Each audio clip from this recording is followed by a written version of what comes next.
मनसुख हत्याकांड में एनआईए की जांच और ज्यादा तेज हो गई है। एनआईए ने अपनी जांच का दायरा और ज्यादा बढ़ा दिया है। बीती रात एनआईए की टीम सचिन वाजे को लेकर मुंब्रा रेती बंदर पहुंची। आपको बता दें कि यहीं से मनसुख का शव मिला था। ये रिपोर्ट आप देखें।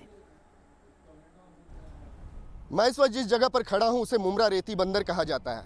यहां से एंटीलिया की दूरी 45 किलोमीटर है, लेकिन इन दोनों जगहों पर हुए वारदात के तार अब आपस में जुड़ते नजर आ रहे हैं और इसी वजह से इन दोनों ही घटनाओं के मुख्य आरोपी सचिन वाजे को बीती रात को एनआईए की टीम ने यहां पर लाया था और ठीक इस जगह पर, इस रेती बंदर से लगकर ठीक ये जो जगह है, यहाँ पर क्राइम का रिक्रिएशन किया गया। ये क्राइम का रिक्रिएशन इसलिए भी ज़रूरी था ताकि एनआईए ये समझ सके कि पूरी घटना को किस तरीके से अपराधियों ने अंजाम दिया था और इसी वजह से यहाँ पर उन्हें लाया गया था। मैं बता दूं कि रेती बंदर दरअसल 4 और 5 मार्च के बीच की रात को मनसुख हिरन का जो शव था इसी खाड़ी में तैरता हुआ मिला था। सबसे पहले कुछ मछुआरों ने यहाँ पर मनसुख हिरन की लाश को तैरते हुए देखा था। इसके बाद इसकी इत्तिला पुलिस को दी गई और पुलिस ने फिर फिश आउट करके उस लाश को बाहर निकाला था।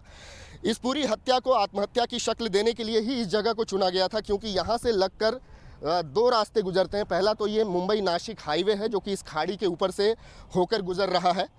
ये तस्वीर पेश करने की कोशिश की गई कि मनसुख हिरन शायद इस ब्रिज से छलांग लगाकर इस खाड़ी में उन्होंने अपनी जान दे दी, लेकिन जब लाश का पोस्टमार्टम हुआ और कई चीज़ें जब नज़र में आई, मसलन मनसुख हिरन की लाश पर फेस मास्क था और इसके अलावा मास्क के नीचे उनके मुंह में 4 से 5 रुमाल ठूंस दिए गए थे और इसी की जांच जब आगे बढ़ी तब ये पता चला कि मनसुख हिरन को क्लोरोफॉर्म सुंघाकर पहले बेहोश किया गया था और उसके बाद एक कार में उनकी हत्या कर दी गई थी और उसके बाद इस जगह पर लाकर उनकी लाश को फेंका गया था और इसी वजह से हत्या का मामला दर्ज हुआ है। इस मामले में जांच चल रही है।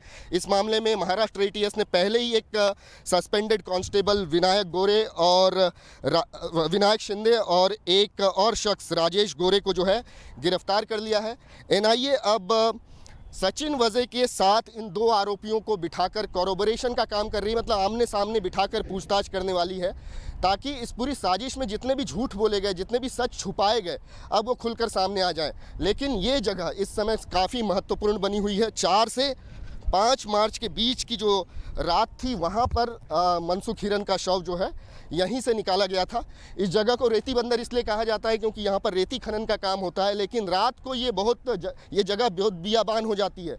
यहाँ पर बेहद ज़्यादा सन्नाटा होता है, कोई नहीं होता और इसी वजह से मुमकिन है कि जो इस मामले के आरोपी हैं उन्होंने मनसुख हिरन की लाश को फेंकने के लिए ये जगह चुना।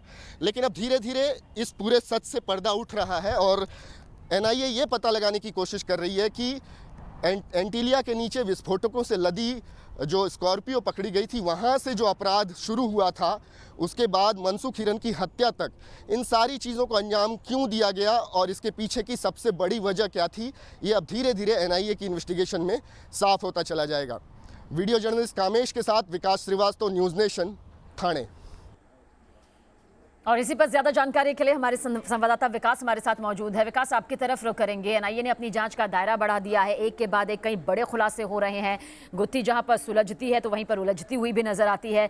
क्या इस वक्त ताज़ा अपडेट आपके पास, क्योंकि कई मामलों में कुछ और खुलासे अभी हो सकते हैं? बिल्कुल, देखिए ये पूरी जो क्राइम की घटना है ये दरअसल किसी फिल्मी पटकथा से कम नहीं लगती है। सबीना, मैं बता दूं, मैं ठीक इस वक्त उस जगह पर हूं जहां से जांच की शुरुआत की गई है।